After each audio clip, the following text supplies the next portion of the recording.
नमस्कार दोस्तों, most welcome to संभव एजुकेशन क्लासेस। हमने परसेंटेज के एक पार्ट को कंप्लीट किया। आज ये हमारा दूसरा पार्ट है और दूसरे पार्ट में हम कुछ मिसलेनियस टाइप के क्वेश्चंस इसमें रखे हुए हैं, उन पे चर्चा करेंगे। और ये क्वेश्चन एग्जाम के पॉइंट ऑफ व्यू से सबसे इंपॉर्टेंट है। आप देखेंगे तो प्रीवियस ईयर एग्जामों में ये सारे क्वेश्चन पूछे गए हैं। जब प्रीवियस ईयर एग्जाम का पूरा पैटर्न उठा के देखेंगे तो उसमें जो भी क्वेश्चन है, इस सीट में जितने भी क्वेश्चन है उसी में से आपके लिए गए हैं, ताकि आपकी एक रूपरेखा तैयार हो कि किस टाइप से क्वेश्चन आते हैं। कुछ अन्य क्वेश्चन भी लिए गए हैं कि अगर एग्जाम में कुछ दूसरे टाइप का क्वेश्चन पूछ ले तो हम कैसे अप्रोच से, बेहतर अप्रोच से उसको सॉल्व कर सकते हैं। आइए शुरुआत करते हैं पार्ट नंबर 2 की। तो क्वेश्चन नंबर 11 हमने 10 क्वेश्चन किया था उसमें और कॉन्सेप्ट को सीखा था। आज ये हमारा दूसरा पार्ट है। इसमें 11 से 35 यानी 25 क्वेश्चन इसमें होंगे। देखिए, इसमें कहता है कि दो संख्याएं तीसरी संख्या से 30 और 37% कम है। जैसे जैसे क्वेश्चन की लैंग्वेज बोल रही है उसी के अकॉर्डिंग आप यहां पर डाटा को पुट करिए। दो संख्याएं तीसरी संख्या से कर रही है कंपैरिजन। तो हमने कहा कि पहली संख्या, ये दूसरी संख्या और तीसरी संख्या। तीसरी संख्या हमने मान लिया 100। अब कह रहा है क्रमशः तीसरी संख्या से कितना कम है, यानी कि 30 कम है। 30 का मतलब ये 70 है और ये है 63 कम है। ध्यान से देखिए, अब जैसे यहां तक तो हमारा काम खत्म। अब आगे क्या कह रहा है, वह है प्रतिशत जिसके अनुसार दूसरी संख्या पहली संख्या की तुलना में। अब ध्यान से देखिएगा, किससे कंपैरिजन कर रहा है, पहली संख्या से तुलना कर रहा है। तो पहली संख्या हमेशा हर में आएगी। पहली संख्या क्या है, 70। अब क्या कर रहा है, दूसरी संख्या पहली संख्या से, दूसरी संख्या की बात कर रहा है, पहली संख्या से कितने प्रतिशत कम है। तो यहां पर कम निकाल लेंगे। कितना कम है, 7 कम है। 7 का परसेंट निकालेंगे, किस पे कम है, 70 पे, यानी पहली संख्या पे। तो ये आ जाएगा आपका रिजल्ट 10%। अब यहां ध्यान से देखिए, पहली संख्या ज्यादा है, कितना, 7। अब यहां पर दो तरह से कह सकते हैं, दूसरी संख्या पहली संख्या की तुलना में कितने प्रतिशत कम है। दूसरी संख्या पहली संख्या की तुलना में, जब तुलना इससे कर रहे हैं तो ये डिनोमिनेटर में आएगा। जिससे तुलना कर रहे हैं वह डिनोमिनेटर में आएगा, यानी हर में आएगा। आइए आगे एक और क्वेश्चन लेते हैं, अभी आपका फंडा एकदम क्लियर हो जाएगा। अब ध्यान से देखिए, ए बी से 75% कम है, तो बी को नीचे रखिए, यानी ए बाई बी, यही बात कर रहे हैं। बी से 75% कम है, यानी कि ये 25 है और ए 100 है। 75% तभी तो कम हुआ। अच्छा, अब क्या कह रहा है, अगर इसको और सिंप्लीफाई कर देंगे तो 1/4 आ जाएगा, यानी कि ए 1 यूनिट है तो बी 4 यूनिट है। अब क्या कह रहा है, सी की बात कर रहा है, ए और बी के बीच का अंतर, इनके अंतर कितना है, तो आप कहेंगे 3 का अंतर है। तो सी की वैल्यू कह रहा है ए और बी के बीच के अंतर का 75%, यानी 3 का 75%, 75/100। तो ये हो जाएगा 25 3 75, 25 चौके 100, यानी कि 9/4। सी की वैल्यू कितनी आई, 9/4।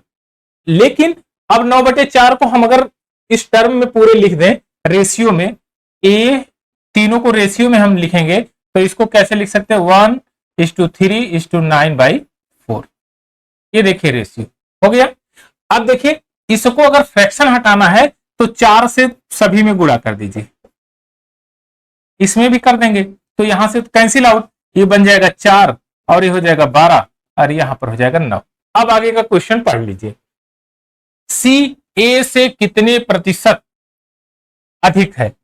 ए से तुलना कर रहा है, ए हो जाएगा डिनोमिनेटर में, सीधे सबसे पहले ए को डिनोमिनेटर में रखिए, 4।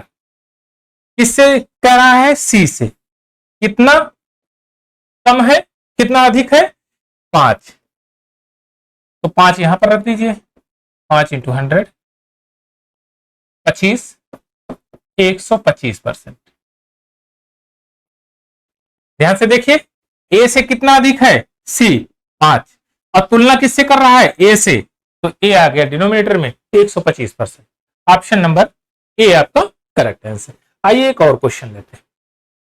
2-4 बार इस क्वेश्चनों को आप कीजिएगा तो आपका एकदम फंडा क्लियर हो जाएगा। देखिए कुछ इसमें अर्थमेटिक में कोई भी दम नहीं है, बशर्ते लैंग्वेज अगर आपके समझ में आ गई तो अर्थमेटिक का गेम ओवर कर देंगे, लेकिन लैंग्वेज नहीं समझ में आई तो अर्थमेटिक बहुत उलझा देगी आपको।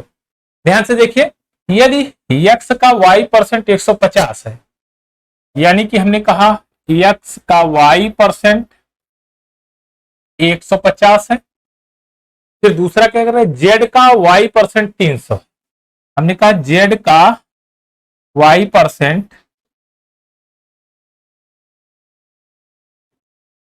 300। अब ध्यान से देखिए, अगर न्यूमेरिकल वैल्यू यहां है और दोनों जगह न्यूमेरिकल वैल्यू है, अगर मैं यहां पर दोनों जगह पर मल्टीप्लाई बाई 2 कर दूं, कोई दिक्कत? आप कहेंगे एकदम दिक्कत नहीं। तो यह क्या बन गया, यह 300 बन गया कि नहीं? तो आप कह सकते हैं 2x into y% is equal to z into y%। ध्यान से देखिए, y% cancel out, 2x is equal to z। Option number D आपका करेक्ट आंसर है, z इक्वल टू 2x। तो आपने कुछ नहीं किया, बस जैसे ही क्वेश्चन कह रहा है उसी के अकॉर्डिंग डाटा पुट किया और आपका काम ओवर हो गया। चलिए एक और क्वेश्चन लेते हैं। ये देखिए बहुत बढ़िया क्वेश्चन है, अलजेब्रिक फॉर्म में ले जाता है अर्थमेटिक को, लेकिन इसमें घबराने की बात नहीं, बहुत आराम से सॉल्व हो जाएगा। देखिए कैसे, m का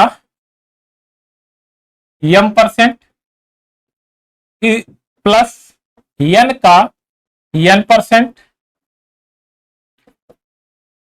2% ऑफ m n, यही तो दिया है।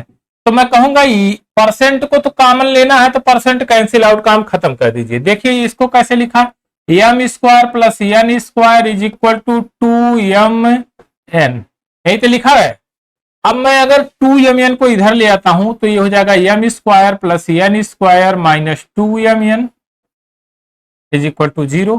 और आपने ये पढ़ा भी है बहुत बढ़िया से, a माइनस बी का whole square, a square plus b square minus 2ab। तो आप ये जानते हैं, तो इतने बराबर क्या हो जाएगा, m square minus n square, sorry m minus n का whole square is equal to 0। तो यहां पर हो जाएगा m is equal to n।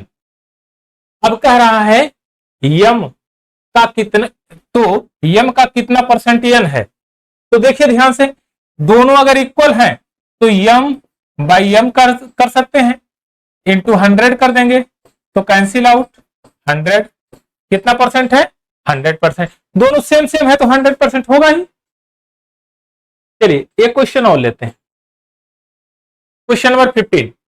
Question number 15 में देखिए क्या कर रहा है, यदि 50% का x minus Y is equal to 40% का x प्लस वाई, तो x का कितना परसेंट y है, x का कितना परसेंट? हमने कहा x का p% is equal to y। कोई दिक्कत? अब एकदम दिक्कत नहीं है, बस अब इस एंगल को, इस टर्म को सुलझा लीजिए। बस कैसे सुलझाएंगे, देखिए यहां पर x माइनस वाई का 50%, यही तो दिया है, is equal to x plus Y का 40%, यही है।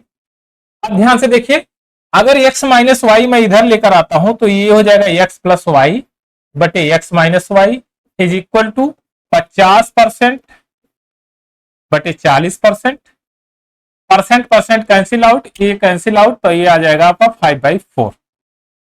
अच्छा, अब 5/4 यानी कि x प्लस वाई 5 है और x माइनस वाई 4 है, तो x की वैल्यू तो आप फाइंड आउट कर लेंगे, दोनों को जोड़ के आधा कर दीजिए, 9/2। y की वैल्यू कितनी होगी, दोनों को घटा के आधा कर लीजिए, y की वैल्यू हो गई। अब दोनों को अगर जोड़ेंगे तो 5 आएगा और दोनों को घटाएंगे तो 4 आ जाएगा। अब इसी को यहां पर पुट कर दीजिए, मामला एकदम क्लियर हो जाएगा। ध्यान से देखिए, अगर मैं कहूं p% is equal to y by x। तो y कितना है, पुट कर दीजिए 1/2 बटे 9/2। तो 1/2 इंटू 2/9, इससे कैंसिल आउट, इंटू 100, 11 सही 1/9%। क्योंकि p की वैल्यू पूछा है तो ये परसेंट लगाएंगे, तो आपका आ जाएगा 11 सही 1/9%। कहां गया है कहीं, ऑप्शन नंबर बी आपका करेक्ट आंसर। तो बहुत आराम से लगा सकते हैं, बशर्ते अप्रोच अच्छी होनी चाहिए। अच्छा, अब एक तरीका और देखते हैं।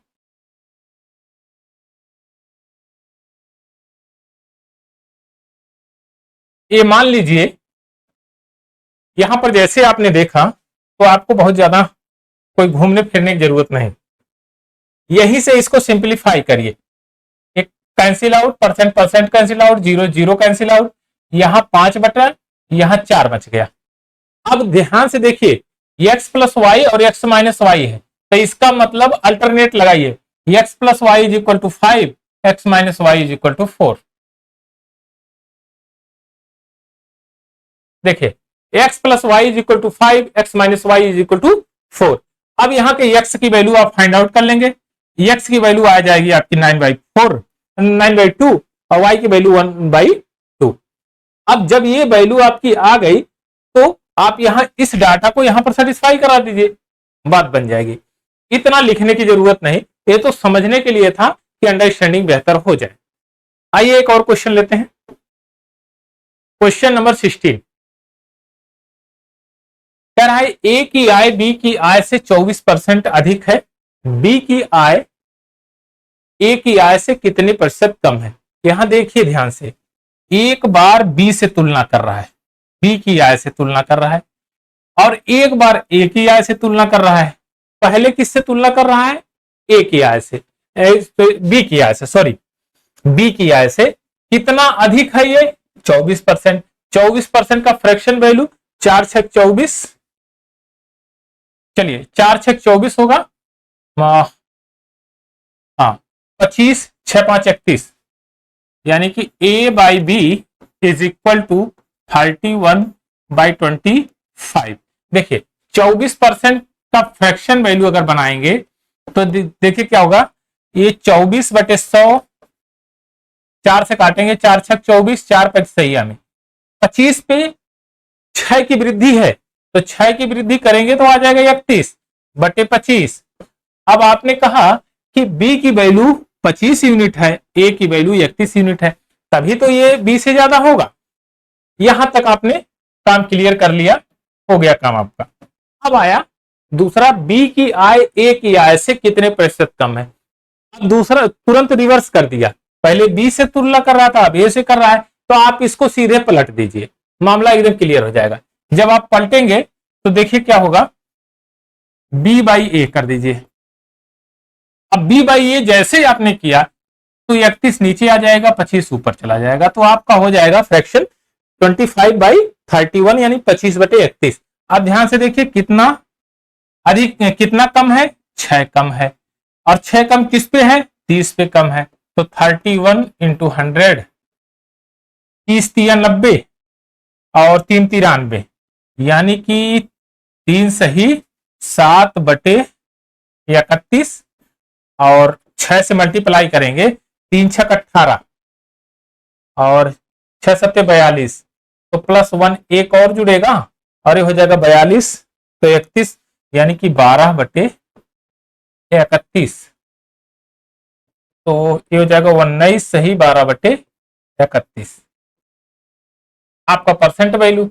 अच्छा, अगर परसेंट वैल्यू नहीं पूछता तो डायरेक्ट यही पूछ लिया है, 600/31 है कहीं, ऑप्शन नंबर डी आपका करेक्ट आंसर। अगर आपको परसेंट वैल्यू पूछता तो आप इसे निकाल देते हैं, और नहीं तो अगर फ्रैक्शन वैल्यू में इसी तरह से पूछा है तो आप इस तरह से भी निकाल सकते हैं, दोनों का वैल्यू एक ही होगा। आइए एक और क्वेश्चन लेते हैं। देखिए, ए की आय बी की आय से 60% कम है, बी की आय ए की आय से कितने परसेंट। अब ध्यान से देखिए, अगर 60% की बात कर रहा है तो ए बाई बी कम की बात कर रहा है, तो इसका फ्रैक्शन वैल्यू क्या बनता है, 60/100 इज इक्वल टू 3/5। 5 पे 3 की कमी, तो फ्रैक्शन क्या नई फ्रैक्शन बनेगी, 2/5, यानी 2/5। अब b/a कर दीजिए, b/a फ्रैक्शन भी पलट जाएगी, 5/2 हो जाएगी। कितना ज्यादा है, आप कहेंगे 3 ज्यादा है। किस पे ज्यादा है, 2 पे ज्यादा है।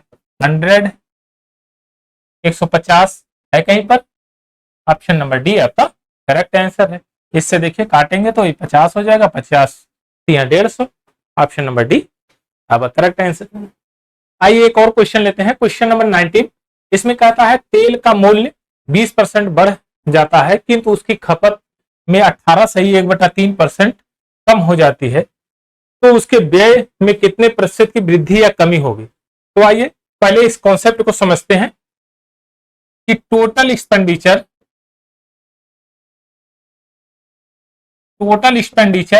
क्या होता है, price into consumption. Price into consumption, मान लीजिए हमको 10 रुपए का एक आम है, 10 रुपए के एक आम है। अब हमने क्या किया, 10 आम खरीद लिए, तो टोटल हमको कितना पे करना पड़ेगा, 100 रुपया। यही तो कह रहा है, प्राइस 10 रुपए का है एक आम, और कितने आम हमने खरीदा, 10 आम खरीदा। टोटल हमको कितना पे करना पड़ेगा, 100 रुपया पे करना पड़ेगा। अगर इनमें कोई परिवर्तन होता है तो इसके ऊपर परिवर्तन होगा। अब ध्यान से देखेंगे कि अगर इन दोनों में परिवर्तन हुआ तो इस पर क्या रिजल्ट आएगा, क्या परिवर्तन होगा। सेम यही कंडीशन से यहां पर बता रहा है। अब कह रहा है कि तेल के मूल्य में 20% तक वृद्धि हो जाए, यानी 20% का मतलब होता है 1/5। 5 रुपए पे एक की और वृद्धि हो जाए तो ये कितना हो जाएगा, 6/5। पहले 5 रुपया था प्राइस, अब 6 रुपया हो गया। अब दूसरा कहता खपत, कंजप्शन क्या क्या कंडीशन है, क्या बता रहा है, 18 (1/3, 18 × 54 1 55, तो 55/3 × 100, इसको सिंप्लीफाई करेंगे तो 11/20, यानी कि यह आ जाएगा 11/60। 60 पर 11 की कमी हो रही है, 60 पे अगर 11 की कमी होगी तो ये हो जाएगा 49/60। अब ध्यान से देखिए, यहां तक बात आपके एकदम दिमाग में बैठ गई होगी, क्योंकि यहां कमी हो रही है। तो पहले 60 रुपया था, 60 यूनिट था, अब 49 यूनिट, बस काम आपका खत्म। ध्यान से देखिए, अगर मैं इसको 20 बना लूं तो 100 हो जाएगा, मेरा काम हो जाएगा। तो 3 दूना 6 और 3 दूना 6, बस। अब 49 इंटू करेंगे तो आ जाएगा 98, 49 का दूना 98 और 20 पंजे 100। पहले 100 रुपया खर्च था, अब 98 रुपया खर्च है। कितना रुपया खर्च कम हुआ है, टोटल डिक्रीज कितना हुआ है, 2% का। यहां देखिए 2%, तो 2% कमी हुई है। तो बहुत आराम से इस तरह से लगा सकते हैं, बशर्ते यह कॉन्सेप्ट आपके समझ में आए कि टोटल खर्च क्या होता है, प्राइस इंटू कंजप्शन।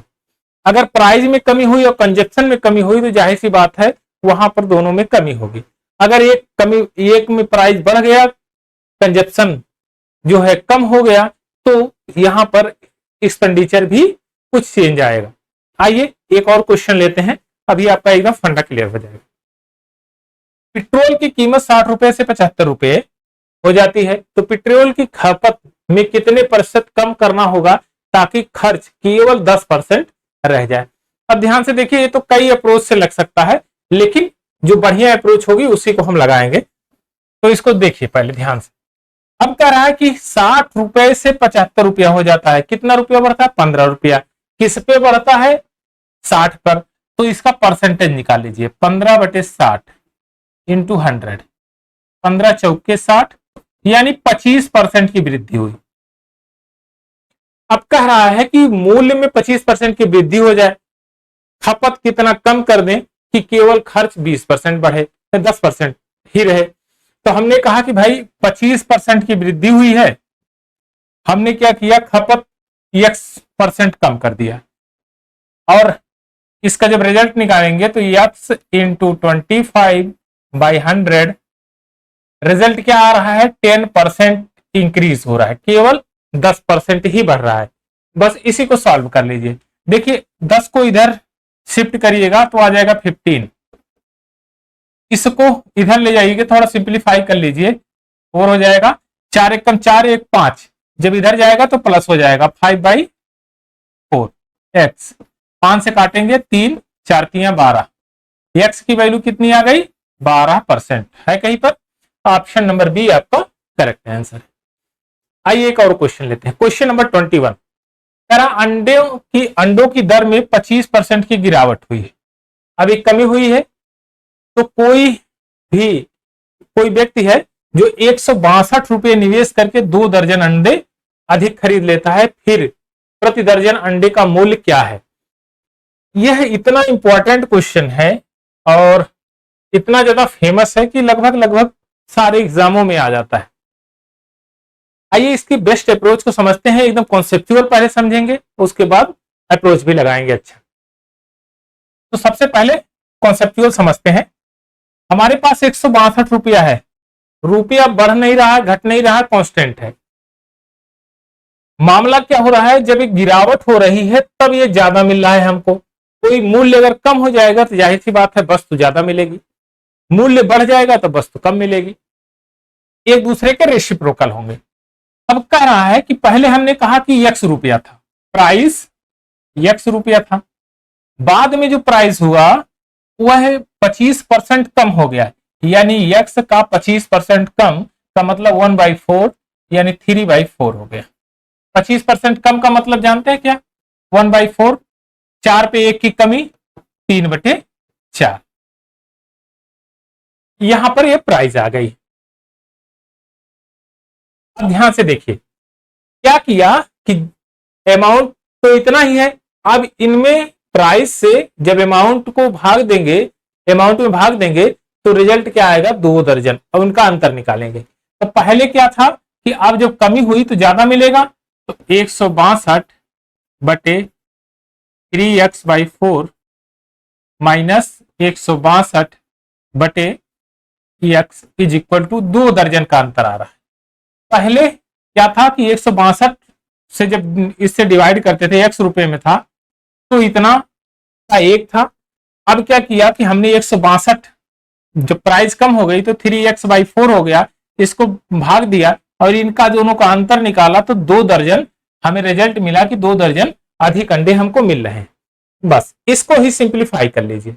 देखिए 2 तरह से सिंप्लीफाई करेंगे, एक क्या है x को ले जाके डायरेक्ट यहां पुट कर दीजिए, 2 को इधर कर दीजिए, बहुत आराम से हो जाएगा। तो देखिए 162/2 इधर ले आएंगे, 3 × 2 और ये 4 ऊपर चला जाएगा, तो आपका हो जाएगा 162/2 इज इक्वल टू x। मामला क्लियर है। अब देखिए यहां से काटेंगे तो 6 कुछ कटेगा, यहां से काट दीजिए, 2 × 8 = 16, 1 81, 2 से काटेंगे 2 और 3 × 5 = 15, 3 × 5 = 15 और 3 × 4 = 12, 3 × 5 = 15, 3 × 4 = 12, सही है। ये 8 10 ठीक, 108 minus 81 is equal to x। अब घटाएंगे आ जाएगा 27, x 27, यानी कि पहले कितना रुपया दर्जन था, x रुपया दर्जन था। अब कितना रुपया दर्जन होगा कमी के बाद, तो आप कमी यहां पर निकाल लीजिए, यानी कि जाहिर सी बात है 27 को यहां पुट करेंगे तो ये हो जाएगा 27 × 3/4, तो ये आ जाएगा 81/4। ये करंट प्राइस है जो इस समय की है। आप इसको और सिंप्लीफाई कर लेंगे तो ये आ जाएगा 20.25, 20.24 रुपए की वर्तमान में है, पहले कितनी थी 27 रुपए प्रति दर्जन। अब इस तरह से तो हमने कॉन्सेप्चुअल अप्रोच देखा। आइए अब दूसरे अप्रोच से भी समझ लेते हैं कि अगर हम एग्जामिनेशन हॉल में बैठे हैं और हमको टाइम मैनेजमेंट भी करना है तो इसको किस तरह से आराम से लगा सकते हैं। पहले लैंग्वेज को समझ लीजिए, मामला क्लियर हो जाएगा। आपके पास अमाउंट कितने हैं, 162 रुपया, 162 से न घट रहे न बढ़ रहे हैं, 25% की गिरावट हुई, गिरावट होने के कारण 2 दर्जन अधिक अंडे मिले हैं। इसका 162 का 25% निकालिए। 162 का 25% यानी 1/4। तो आप काटेंगे तो ये हो जाएगा 2 और 81, 81/2। परिवर्तन कितना हुआ? 81/2 का। लेकिन ध्यान में रखिएगा रिजल्ट क्या आया? 2 दर्जन, इसमें 2 दर्जन अंडे अधिक मिले हैं। 81/2 रुपीज में 2 दर्जन अंडे अधिक मिले। किसके कारण? 25% गिरावट, यानी इसकी गिरावट के कारण 2 दर्जन अंडे अधिक मिले हैं। अब 2 दर्जन का भाव इतना है तो 1 दर्जन का भाव कितना होगा? 81/4। यह वर्तमान प्राइस है, यानी जो अभी प्रेजेंट की प्राइस है, करंट प्राइस जिसको बोल दें, करंट प्राइस। लेकिन पहले की प्राइस क्या होगी? तो पहले की प्राइस आप यहां से निकालेंगे जो इनिशियल प्राइस,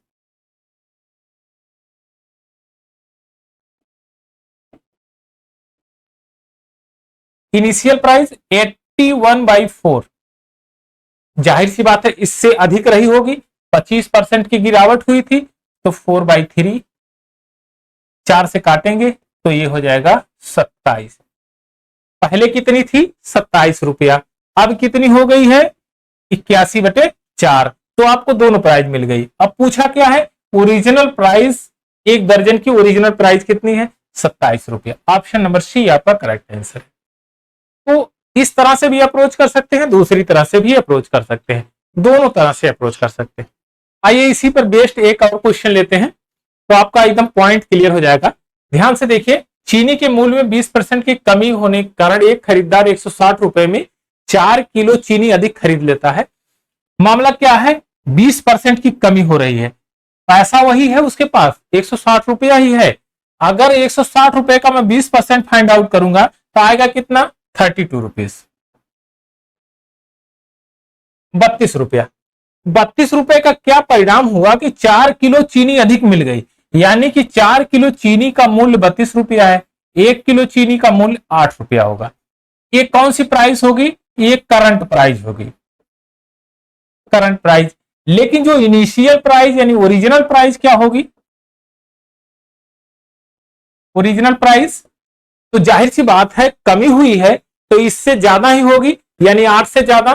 तो यह फ्रैक्शन पलट जाएगी, यानी कि आपने कहा कमी तो 4/5 है और यह फ्रैक्शन पलटेगी तो यानी कि 5/4 हो जाएगी। तो देखिए 8 इंटू 5/4, 10 रुपया, यानी कि जो ओरिजिनल प्राइस थी वो 10 रुपया थी और वर्तमान प्राइस जो है 8 रुपया है। ऑप्शन नंबर बी आपका करेक्ट आंसर है कि ओरिजिनल प्राइस कितना है? 10 रुपया। आइए एक और क्वेश्चन लेते हैं। देखिए, जब किसी वस्तु की कीमत में 35% की कमी कर दी जाती है और बिक्री में X% की वृद्धि कर दी जाए, उसके राजस्व में 17% की वृद्धि होती है। तो इसमें बहुत ज्यादा कुछ है नहीं, बस डाटा को आप रख दीजिए। 35% की कमी हुई, वृद्धि हुई X% की, और रिजल्ट क्या हुआ? X into 35 divided by 100 is equal to 17%। 17% का जो प्रॉफिट हुआ है, ओवरऑल प्रॉफिट 17% का हुआ है। अब इसको कैलकुलेशन कर लीजिए, 35 को ले जाएंगे इधर तो 35 42 52 52 हो जाएगा। अब यहां देखिए ये हो जाएगा 100, 100 में से 35 घटाएंगे तो आ जाएगा 65, 65 65x बटे 100। देखिए 13 चौके 52, 13 पच्चे 65, 4 से काटेंगे 25, 25 पंजे 125, x की वैल्यू कितनी आ गई? 125। 13 पच्चे 65, ओ सॉरी सॉरी सॉरी, यहां यहां देखिए मिस्टेक कर दिया है। 65x बटे 100 13 चौके 52, 13 पच्चे 65, 5 ये हो जाएगा 20 और x की वैल्यू आ जाएगी 80। तो आपका रिजल्ट हो जाएगा 20%, बी यानी कि 80%। तो इस तरह से कैलकुलेशन कर सकते हैं। आइए एक और क्वेश्चन लेते हैं। एक व्यक्ति की वार्षिक आय 1.2 लाख रुपए वृद्धि हो जाती है, परंतु आय पर लगने वाले कर 12% से 10% हो जाता है। अभी भी वह उतना ही कर देता है जितना पहले देता था। उसकी बढ़ी हुई आय कितने लाख रुपए है? तो सबसे पहले इनिशियल आय निकालेंगे, फिर बढ़ी हुई आय निकालेंगे। तो कंसेप्चुअल लगाइए, बहुत आराम से लग जाएगा, 2-3 लाइन में 4 लाइन में लग जाएगा। देखिए हमने कहा कि पहले उसकी इनकम जो थी x रुपया थी, इनकम उसकी x रुपए थी। अब क्या कर रहा है, x रुपए पर कर कितना लगता था? आप कहेंगे x पर 12% का कर लगता था। अब क्या किया उन्होंने कि इनकम आय बढ़ा दिया 1.2 लाख, यानी कि x प्लस 1.2 लाख ये बढ़ाया। फिर क्या किया, कर कम हो गया, 10% हो गया, 10% हो गया। क्या रहा है, तब भी वही कर देता, उतना ही कर देता था, आज भी वही उतना ही कर दे रहा है। तो भाई तब भी उतना ही कर देता था, आज भी उतना कर दे रहा है, तो दोनों इक्वल है। बस बात आपका फंडा क्लियर है। ध्यान से देखिए, यहां से परसेंट परसेंट कैंसिल आउट, इसको काटेंगे तो 6 और इसको काटेंगे तो 5। अब यहीं से सिंप्लीफाई कर लीजिए, 6x is equal to 5x minus 12 पंजे 60, ये प्लस है 6 लाख, यानी कि 12 पंजे 60, 6 लाख। अब ये इधर जाएगा, x की वैल्यू कितने आएगी, 6 लाख, 6 लाख, 6 लाख। पहले कितना था, 6 लाख। इनिशियल प्राइस 6 लाख थी। प्रेजेंट यानी करंट प्राइस क्या होगी, 6.1.2 यानी 7.2 लाख। वर्तमान प्राइस कितनी होगी, 7.2 लाख। तो दोनों प्राइस आपको पता चल गई। केवल क्वेश्चन की लैंग्वेज बहुत भारी भरकम लिखी गई है, उस पर घबराइए मत। जैसा कह रहा है उसी के अकॉर्डिंग डाटा पुट करिए आराम से। कॉन्सेप्ट केवल आपके दिमाग में होना चाहिए। आइए एक और क्वेश्चन लेते हैं। क्वेश्चन नंबर 25 इसमें कहता है एक व्यक्ति की वार्षिक आय 2.6 लाख रुपए बढ़ जाती है, लेकिन उस आय का टैक्स जिसका उसे भुगतान करना है वह 17.1% से 13.3% तक कम हो जाता है। दोनों ही दशा में 35% कर मुक्त है। अब वह पहले की तरह कर का भुगतान करता है, यानी प्रारंभिक आय उसका बताना है आपको। इसमें कुछ दिया नहीं है, एक लाइन और जोड़ दिया है जो आपको दिग्भ्रमित भले करेगा, लेकिन है नहीं ऐसा एक्चुअली। इसमें देखिए दोनों ही दशा में 35% कर मुक्त है। तो भाई पहले भी 35% पे कर मुक्त था, आज भी है, तो कोई परिवर्तन तो होगा नहीं। तो इसका मतलब ये तो 0/सन्नाटा, इसका कोई काम नहीं। मामला कहां है, यहां कितना बढ़ा हुआ है और टैक्स कितने से कितना हुआ है, बस इतने से ही परिवर्तन है। तो देखिए सीधे आप इनकम कितनी है, x, पहले कितना टैक्स था, x का 17.1%, अब कितना टैक्स है 2.5 2.6 है ना, हाँ 2.6 लाख। अब टैक्स कितना हो गया 13.3%। बस अब इनिशियल प्राइस तो आ ही जाएगी। देखिए 13.3% इधर आएगा तो घटेगा, तो 17.1 x माइनस 13.3 x, जब घटाएंगे तो ये आ जाएगा 11, 8 3 11 और ये हो जाएगा 6 3 x percent is equal to, और ये हो जाएगा 13.3 इंटू 2.6 लाख। बस अब देखिए इसको सिंप्लीफाई करिए, इस पॉइंट से इस पॉइंट कैंसिल आउट, काम खत्म। 19 दूना ये 70 खत्म, इसको काटेंगे आ जाएगा 13, 1.3। एक्स की वैल्यू कितनी, परसेंट से परसेंट कैंसिल और परसेंट खत्म, एक्स की वैल्यू कितनी आ जाएगी आपकी 17×91, 91, नहीं 13×91, 13×91, 91, 9.1। पहले कितनी थी, 9.1 लाख थी।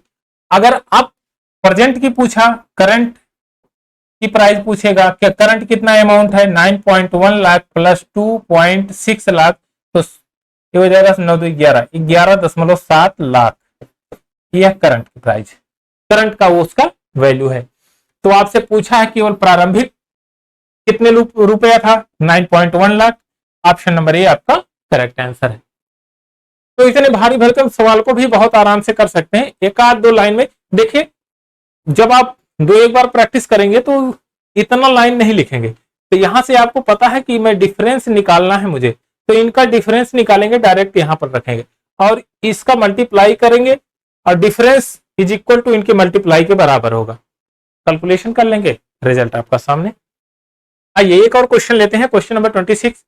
इसमें क्या है, बहुत बढ़िया क्वेश्चन है ये, देखिए लॉजिकल समझिएगा तो समझ में आएगा। एक सिलेंडर की त्रिज्या 120% बढ़ जाती है तो उसकी ऊंचाई 40% कम हो जाती है, इससे आयतन में कितने प्रतिशत की वृद्धि होगी। ध्यान में रखिएगा, क्षेत्रफल नहीं पूछा है, आयतन पूछा है। और आयतन क्या होता है, 3D पिक्चर होती है, 3 डायमेंशन स्ट्रक्चर होता है। उसमें हमेशा 3 डायमेंशन स्ट्रक्चर में वॉल्यूम निकालते हैं, उसमें सरफेस एरिया निकलता है, lateral surface area, total surface area, top का एरिया, बॉटम का एरिया। लेकिन जब हम 2 डायमेंशन पिक्चर करते हैं तो केवल एरिया निकलता है, उसमें टॉप और बॉटम नहीं होता है। तो यहां 3D पिक्चर है, आयतन की बात कर रहा है। त्रिज्या दो टाइप से करेंगे आपको इसको, कि त्रिज्या को 2 बार मल्टीप्लाई करेंगे, यानी कि स्क्वायर होता है ना, कभी किसी भी क्या सिलेंडर है, बेलन है, तो पाई आर स्क्वायर एच होता है, पाई आर स्क्वायर एच। आर का स्क्वायर करेंगे हमेशा, क्योंकि आर को 2 बार मल्टीप्लाई करके प्रोसीड करते हैं। अब क्यों करते हैं वो तो बाद की बात है, उसको समझेंगे तभी जब मेंसुरेशन की क्लास होगी तब। 120% बढ़ जाता है, 120% का मतलब होता है 6/5, यानी कि 6/5, 5 पर भी 6 रुपया बढ़ता है तो 11/5 हो जाता है। अब 11/5 गुड़े 11/5, अब क्या कर रहा है, 40% कम हो जाती, 40% का फ्रैक्शन वैल्यू 2/5, 5 में 2 की कमी हो गई तो क्या हो गया आपका 3, 3/5। देखिए 11, 121, 121 का 12 24 36, 363 डिवाइडेड बाई 125।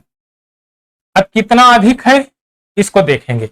अच्छा ध्यान से देखिए, कितना अधिक है इसमें से घटा लेंगे। पहली बात, एक तरह से ये भी कितनी वृद्धि हुई है, तो यहां से देखेंगे कि ये हो जाएगा 13 और 8 5 13, और यहां पर हो गया 5 3 38, और ये हो जाएगा आपका 238 रुपया वृद्धि हुई है 125 पर। अब परसेंट वैल्यू निकालेंगे, तो परसेंट वैल्यू निकालने के लिए आप इसमें इसको केवल 100 के टर्म में बनाइए, बहुत बन जाएगी। अगर ऊपर नीचे मैं 8 से गुणा कर दूं तो देखो यह 1000 बन जाएगा। अब ऊपर वाला देखते हैं, 8 64 के 4, 8 लगे 6, और 8 3 24, 24 6 30 के 0, हाथ लगे 24 6 30 3, और 8 दूना 16, 16 3 19।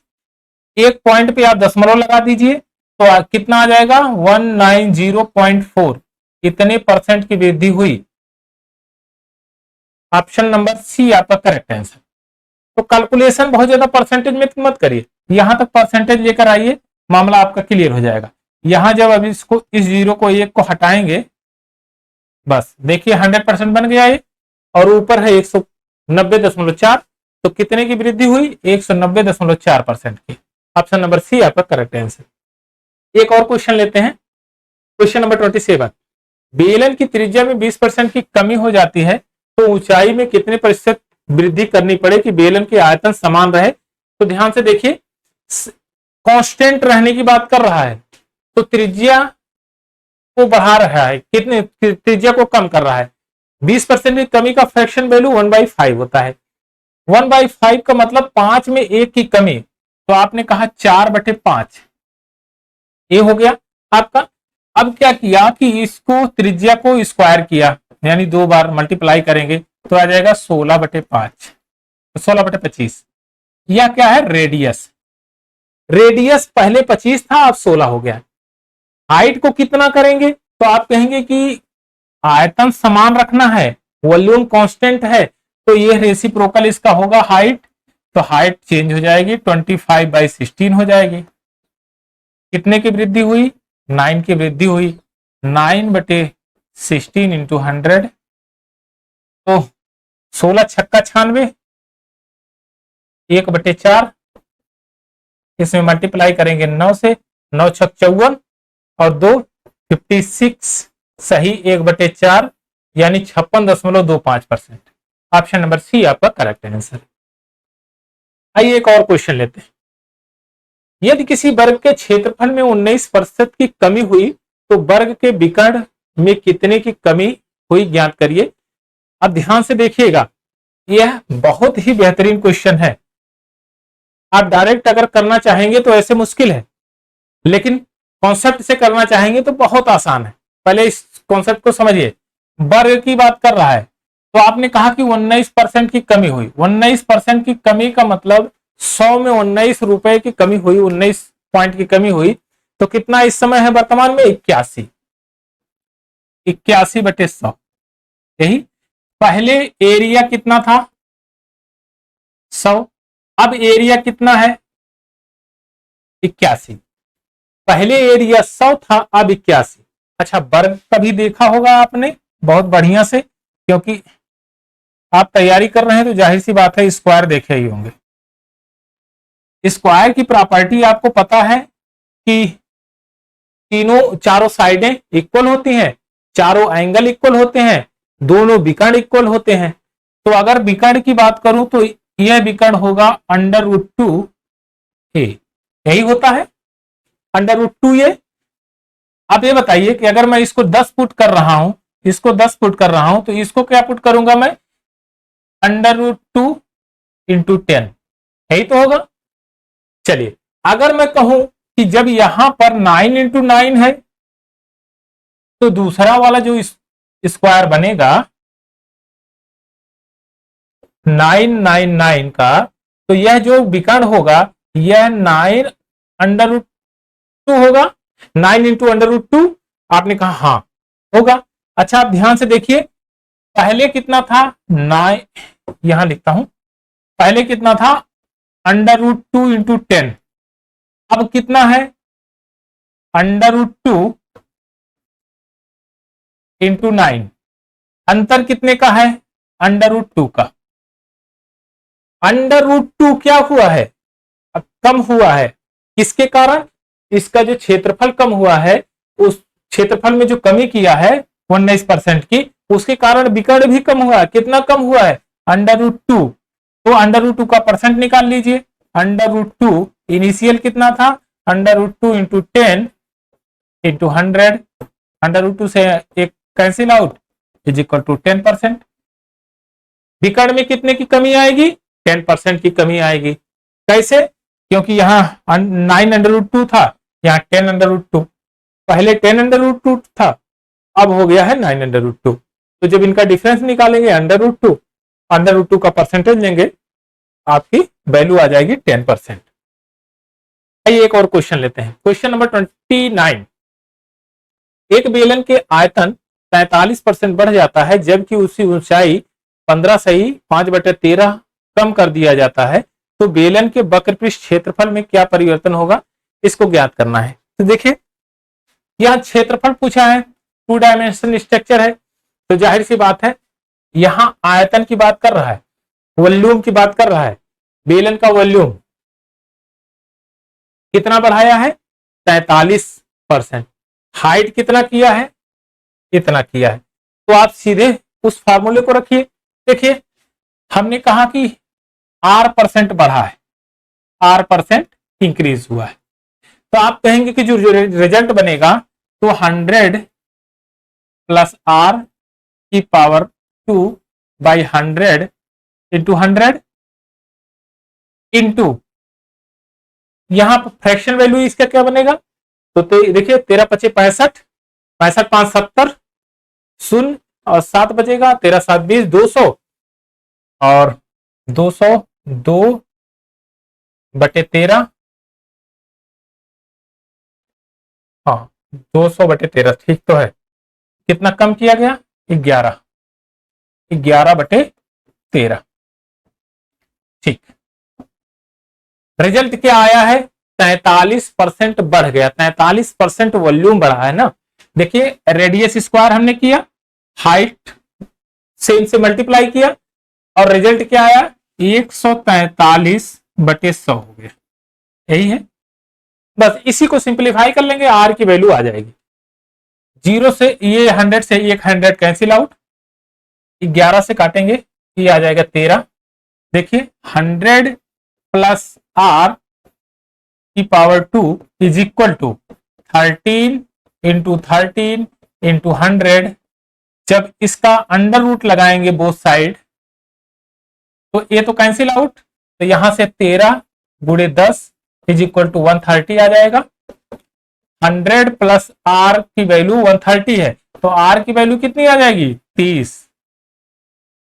अब क्या कह रहा है, उसके क्षेत्रफल में क्या परिवर्तन होगा, उसके क्षेत्रफल में परिवर्तन देखिए ध्यान से, इतना तो हमको वैल्यू मिल गया आर की, लेकिन अब हमको क्षेत्रफल में परिवर्तन करना है। क्या हुआ, आर में यह 30% की वृद्धि हुई है, इंक्रीज हुआ है, तो वैल्यू कितनी आएगी, 3 बटे 10 यानी कि 13 बटे 10 इंटू कितना था ऊंचाई, 11 बटे 13, तो इस 13 से कैंसिल आउट, 11 बटे 10, एक की वृद्धि 1 बटे 10 इंटू 100 इज इक्वल टू 10% है कहीं पर, ऑप्शन नंबर सी आपका करेक्ट आंसर।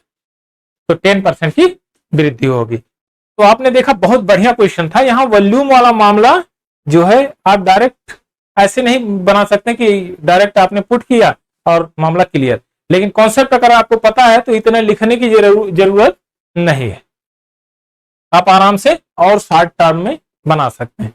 आइए एक और क्वेश्चन देखते हैं।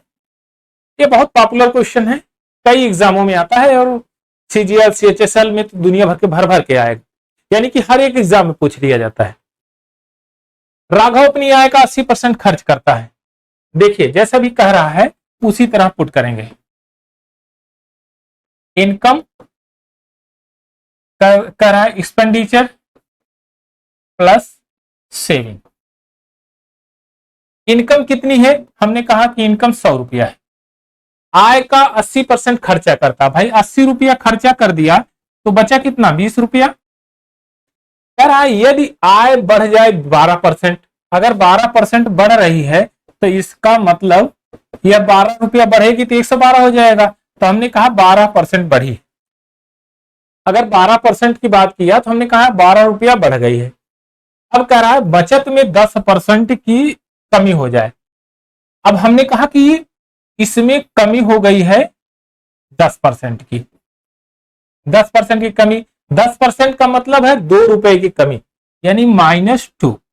तो यहां पर क्या पुट करोगे कि 12 आए तो आप कहेंगे यहां 14 पुट करेंगे तभी तो 12 आएगा, तो 14 की वृद्धि होगी किस पर, 18 पे, सॉरी 80 पे, 14 बटे 80 इंटू 100 करेंगे तो ये 4 5 2 7 35 बटे 2 17.5%। ऑप्शन नंबर ए आपका करेक्ट आंसर। तो बहुत बढ़िया क्वेश्चन था, इसको आप इस तरह से अप्रोच से लगा सकते हैं। इसके और कई तरीके हैं लगाने के, लेकिन जो शॉर्टेस्ट टर्म है इसी को हमने यूज किया है। आइए एक और क्वेश्चन लेते हैं। कह रहा अनु अपनी मासिक आय का 68% खर्च करती है। ध्यान से देखिए 68% एक्सपेंडिचर है उसका, 68, और हमने कहा इनकम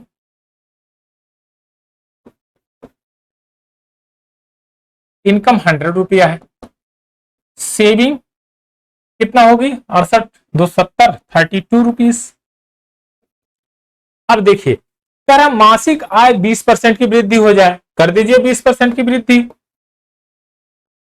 तो 20 रुपये की वृद्धि होगी कि नहीं, 100 का 20% 20 रुपया, यानी 20 की वृद्धि हो गई उसकी मासिक आय में। अब देखिए आगे क्या कह रहा है कि उसकी बचत में, सेविंग में 9 सही 3/8% की वृद्धि हो जाए, तो देखिए 9×8 72, 3×3 75 बाई 100 इंटू 8, तो 3×4 3/32, तो 32 से इसमें मल्टीप्लाई करेंगे 3/32 से, तो आपका रिजल्ट आएगा 3, यानी कि 3 रुपए की इसमें वृद्धि हो गई। अब 32 से 35 हो जाएगा, लेकिन हमको रुपया ही चाहिए, हमको परसेंट में चाहिए, तो रुपए में चाहिए नहीं, तो इसलिए हम उसका कैलकुलेशन करेंगे नहीं। 3 रुपए की वृद्धि हो गई। अब यहां कितने की वृद्धि करेंगे कि मामला क्लियर हो जाए, 20 हो जाए, तो आप कहेंगे 17 पुट कर दीजिए, मामला सही हो जाएगा। अब 17 किस पे वृद्धि हुआ, एक्सपेंडिचर पे, 17/68 इंटू 100 4 25 है कहीं पर, ऑप्शन नंबर सी आपका करेक्ट आंसर। तो 25%, ऑप्शन नंबर सी आपका करेक्ट आंसर है, कितनी वृद्धि हुई। आइए क्वेश्चन नंबर 32 देखते हैं। ये कह रहा है सुधा अपनी आय का 15% बचा लेती है, उसका व्यय 20% बढ़ता है, बचत 60% की वृद्धि हो जाती है, आय में कितने % की वृद्धि हुई है। अब ध्यान से देखिए, सेम उसी पर प्रोसीजर है, इनकम, एक्सपेंडिचर प्लस सेविंग। आय का 15% बचाती है, यानी सेविंग करती है 15 का, तो बचाती होगी 85 रुपीज। उसकी व्यय एक्सपेंडिचर 20% बढ़ जाता है। अगर मैं कहूं कि एक्सपेंडिचर 20%, इसका 20% तो 17 रुपया होगा भाई, उसका व्यय 20% बढ़ जाता है, एक्सपेंडिचर 20 रुपया हो जाएगा। अब कह रहा है कि बचत में 60% की वृद्धि हो जाती है, सेविंग में 60, 15×6 = 90, 15×6 = 90, 60% यानी 9 रुपया, तो 9 17 26, यानी कि ओवरऑल 26 रुपया बढ़ा हुआ है। तो हम कहेंगे 26% बढ़ा हुआ है, क्योंकि इनकम में फिर परिवर्तन कितने का आएगा, 26, और 26 का परिवर्तन किस पे आएगा, 100 पर, तो आप कहेंगे 26% बढ़ा हुआ है। ऑप्शन नंबर ए आपका करेक्ट आंसर। बहुत बढ़िया क्वेश्चन था ये। आइए एक और क्वेश्चन लेते हैं, बहुत बढ़िया क्वेश्चन है ये भी। डाटा खूब भयंकर है, लेकिन डाटा से घबराइए नहीं, डाटा को देखकर घबरा जाएंगे तब तो मैथ हो गया। ये और सिंपली तरीके से लगेगा। देखिए एक व्यक्ति की मासिक आय 87,500 रुपया है और मासिक खर्च 50,000 है। कह रहा है कि उसकी आय 35% बढ़ जाए और मासिक खर्च 18% बढ़ जाए, तो बचत में कितने % की वृद्धि होगी। तो सेम वही प्रोसीजर अपनाइए। इनकम कितनी है, 87,500 इज इक्वल टू 87,000, 50,000 इनकम है ये, एक्सपेंडिचर एंड सेविंग। एक्सपेंडिचर कितना है 50,000 प्लस सेविंग कितनी होगी, तो 37,500। हमसे पूछा क्या है, इनकम कितनी बढ़ी है या परसेंटेज कितना बढ़ा है, तो आप कहेंगे परसेंटेज पूछा है, इनकम की तो बात नहीं की है कि भाई एक्सपेंडिचर कितना बढ़ा है, अमाउंट कितना बढ़ा है। तो अमाउंट की जब बात नहीं की तो अमाउंट की हम भी बात नहीं करेंगे। अब इनको एकदम शॉर्टेस्ट टर्म में लाइए, एकदम काट पीट के छोटा कर दीजिए। चलिए यहां से 0 0 0 0 0 कैंसिल आउट, काम खत्म। 25 से काटेंगे तो 25 से काट लीजिए, कुछ कट जाए, 5 से काटिए और सिंप्लीफाई हो जाएगा, लेकिन 25 से काटेंगे तो भी काम हो जाएगा। 25 तिया 75, ठीक, 25 तिया 75, 75 10 85, यानी कि 10 2 5 35, 35 इज इक्वल टू 25 दूना 50, 20 प्लस 25, 12 3 15, यही होगा। 25 से कम 25, 5, ठीक, हाँ सही है। अभी काटिए और 5 3 15, 5 4 20 और 5 7 35। अब देखिए, अगर उसकी इनकम 7 रुपया थी, एक्सपेंडिचर 4 रुपया था, सेविंग 3 रुपया थी। बात क्लियर है। अभी थोड़ा सा अगर आपको कुछ जटिल लगे तो कोई दिक्कत नहीं, यहां जीरो बढ़ा लीजिए, थोड़ा सिंप्लीफाई करने में आसानी हो जाएगी, बस बाकी और कोई बात है नहीं। ध्यान से देखिए, आइए, कह रहा है आय में 33% की वृद्धि कर दिया। अगर मैं इसमें 33% की वृद्धि करूं तो 33% कितना होगा? 7 त्रिक 21, 210 और 7 त्रिक 21, 20 31, 231, 231, एक पॉइंट लगा देंगे। ठीक, हाँ, 0 पॉइंट लगा देंगे। 23.1 रुपया की वृद्धि होगी। अब क्या कह रहा है कि खर्च में 18% की वृद्धि हो गई। खर्च क्या है? एक्सपेंडिचर 18, 18 चौक 72, तो 7.2% की वृद्धि हुई। अब इसमें कितने की वृद्धि करेंगे? बचत में कितने की वृद्धि करें? तो आप ये बताइए कि इसमें से घटाएंगे तो ये 11, ये 9 हो जाएगा, और यहां होगा 12, 7 5 12 हो जाएगा, और ये हो जाएगा 1। 15.9 डिवाइडेड बाई 30 इंटू 100। अब ध्यान से देखिए, 15%, 15 रुपया होता तो 50% डायरेक्ट होता, यानी कि 15 से कुछ ज्यादा है तो एक ही ऑप्शन है 53%, तो इसको ऑप्शन आप मार्क कर सकते हैं। नहीं करना है तो कोई दिक्कत नहीं, पॉइंट को हटाइए, 10 नीचे बढ़ाइए, 0 से 0 ये कैंसिल आउट, काम खत्म।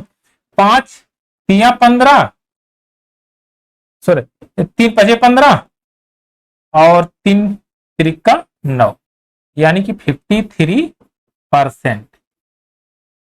ऑप्शन नंबर बी आपका करेक्ट आंसर। तो बढ़िया क्वेश्चन था, डाटा खूब भयंकर दिया था, लेकिन डाटा को और सिंप्लीफाई कर लीजिए। आपको परसेंट में चाहिए तो परसेंट में कोई परिवर्तन होगा नहीं। आइए एक और क्वेश्चन लेते हैं। ए और बी के वेतन का योग 43,000 है। क्या कह रहा है? अपने वेतन का, अच्छा ए है यहां पर, ए अपने वेतन का 95% खर्च करता है, बी अपने वेतन का 80% खर्च करता है, यदि उनकी बचत समान हो। सेविंग इक्वल के बता रहा है, तो ये बताओ, अगर ए 95 रुपया 100 रुपये में से खर्चा कर दिया तो बचाएगा कितना? 5 रुपया, यानी कि ए अपनी इनकम का 5% बचाता है। अब कह रहा है कि बी अपने वेतन का 80% खर्च कर देता तो बचाता कितना? 20%। बी का इनकम का 20% और दोनों की सेविंग बराबर है, दोनों की सेविंग बराबर है, तो परसेंट से परसेंट कैंसिल आउट, 5, यानी कि ए की इनकम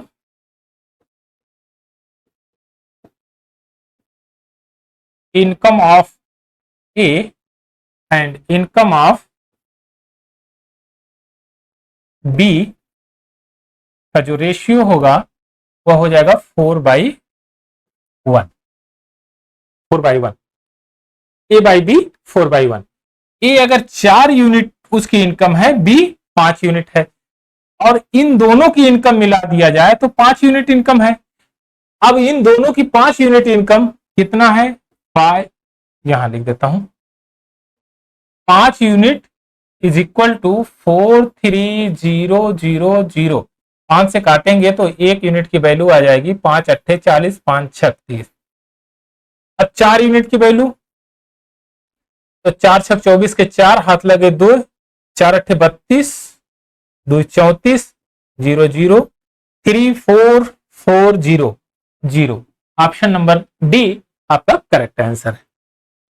तो क्वेश्चन बहुत बढ़िया था ये, और ये बहुत अच्छे लेवल का क्वेश्चन था, इसीलिए हमने इसको रखा था। हालांकि डाटा को देखकर आप घबराइए नहीं, डाटा यहाँ ए वाला जो इतना है ना, ये सबसे इंपॉर्टेंट है। जैसे कहा आपको समान है तो ऐसे इसका सेविंग इसके सेविंग को समान कर दीजिए, इनकम पता चल जाएगी। आइए एक और क्वेश्चन लेते हैं, इसका लास्ट क्वेश्चन है इस सेशन का और सबसे बढ़िया और सबसे इंपॉर्टेंट क्वेश्चन है।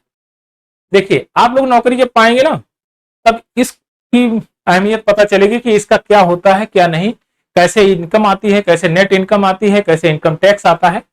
तो इनकम आपसे कहा जाए कि आपकी इनकम कितनी है तो आप कहेंगे कि भाई इनकम हमारी इतनी है, लेकिन इनकम टैक्स इतना कट जाता है, तो नेट इनकम हमारे हाथ में इतनी रुपया आती है।